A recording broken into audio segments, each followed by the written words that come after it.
morning, everybody. Welcome to Mortal Gaming. This is me again, Marvin, and we're now here for another video for Ragnarok M Classic. And this time we're going to be talking about the Sorcerer tree. Okay, so we have the Sage and the Professor, and then after the Professor, we have the Sorcerer. So Sorcerers are really amazing in this game. They have been buffed a couple of times, and in Ragnarok M Classic, considering that they have changed the way of the grind, it's gonna be a meta of Sorcerers and Rangers out there. So the Sorcerer is the Ranger of the magic DPS, and at the same time, it is also a debuffer, a support, and also a buffer. That's a crazy flexible job to be in this OBT. In terms of our stats, the most important thing here is to get at least 480% attack speed or maximum attack speed.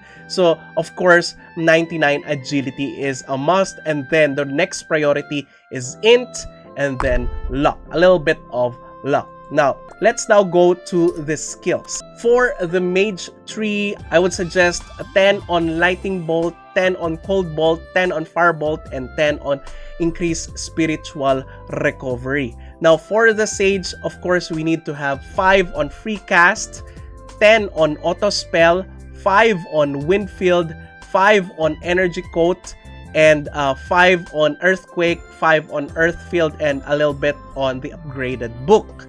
Now for our Professor side, we now have 5 on quick casting, 10 on double flurry, 10 on mental agitation, 5 on magic rod, and 5 on safety wall. Now by the time that we have reached level 40 on Professor, we will now be able to get 30 skill points more, and some of our job skill points now has an additional set on their skill points. So from double flurry level 10, we now have 13 here, 13 on mental agitation, 10 on energy coat, 19 on auto spell, and 15 on upgrade book, and then the last 5 would be on the lightning bolt. Okay, by the time that you reach Sorcerer, of course, the first thing is that you have to have 10 on magic fist, then 1 on summon elemental, 1 on commune elements,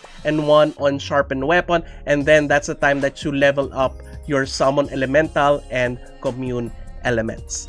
Alright, so we have here the Sage Diary, and it's a really high power boost to make it +10, because having it on +10 also increases, apart from the fact that it increases your auto spell trigger rate by 3%, there is a buff here on the 4th upgrade. When refine +10, you get additional attack speed and ignore magic defense. Okay, so because here in this game, ignore magic defense and ignore physical defense reigns supreme. Okay, you need a ton of those. That's why it's really good. So apart from this, you have to partner it with a telekinetic orb, and a telekinetic orb partner with Sage Diary increases the damage of your bolts by 15%. Now for the pocket watch, this is the pocket watch. When the target's magic defense now becomes 0, because you can decrease the target's magic defense, sharp weapons auto attack has 100% chance of going critical, and that is only applicable to some monsters, but there will come a time that this is gonna be needed. Okay, so we have the telekinetic orb as our shield.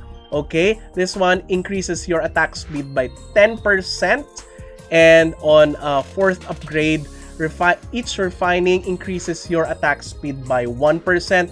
So when you have already maxed it to upgrade 8 or tier 8, you get 5% magical attack when you already have it on +10, plus you get 10% total attack speed. So that's really crazy, but that's kind of an end game thing.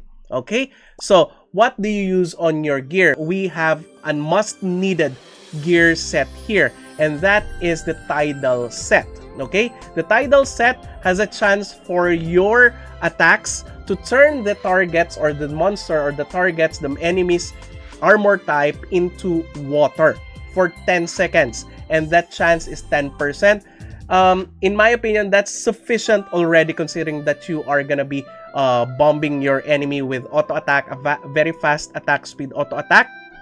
And apart from that, water damage taken now becomes lessened by 15%. So what is really good about this? It applies to any armor. Even the angel's armor will now become water type.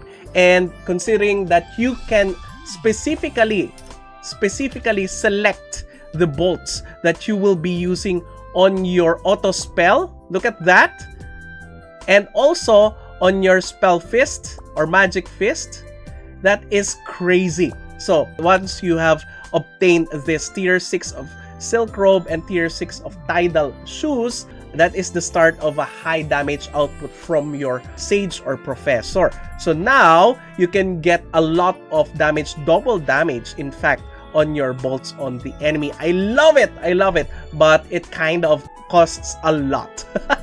But then again, it's okay, because as you progress both your silk robe and your tidal shoes, you get a ton of things. And additionally, you get also a chance to crit on your magic attack by 5%, and also additional crit damage of magical attack. So that's really cool. For the cloak, you can also put on the cloak that gives you attack speed, or you can stick to your rift cloak, since everything else here really needs a ton of investment, and it still has a lot of ignore magic defense percentage, so it's still really good. Now for your accessories, I am getting pocket watch and also exorcism sachet, a good addition since you are relying mostly on your bolts.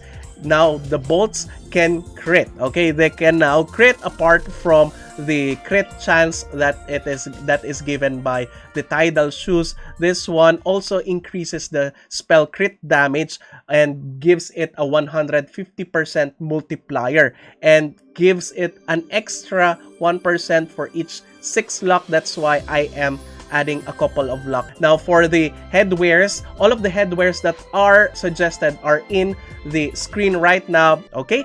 In terms of our Aesir, okay, this is my current Aesir. I know that we have a ton of Aesir here. The things that you would need to prioritize here would be the auto spell proficiency. As you can see, I have all of those right here, okay? And also here, all right? So after the auto spell proficiency, we now have the wind damage, okay?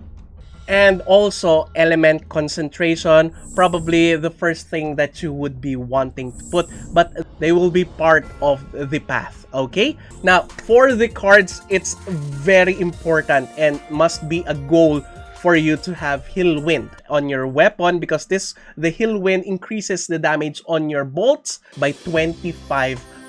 So having 2 of that will be increasing the damage on your bolts. Apart from this, the Freoni Star card is the more flexible card, but it will be producing lesser damage output versus 2 heal winds. So if you're gonna be putting 1 heal wind and 1 Freoni Star card, that is also good, and that would be the most flexible one, since you're not gonna be staying, maybe in the future you're not gonna be staying on your Sorcerer, you're gonna be jumping to different job classes. The Freoni Star gives a higher flexibility on your account. Alright, so I do hope that this has helped you. Thank you everybody for watching. If you haven't subscribed to my channel, please subscribe. If you happen to like this video, please do leave a like, share this with your friends, and click that bell notification button so you get notified every time I upload a new video, start a new stream, or a new content. That's it. See you again on the next video. Bye-bye! Now I found you.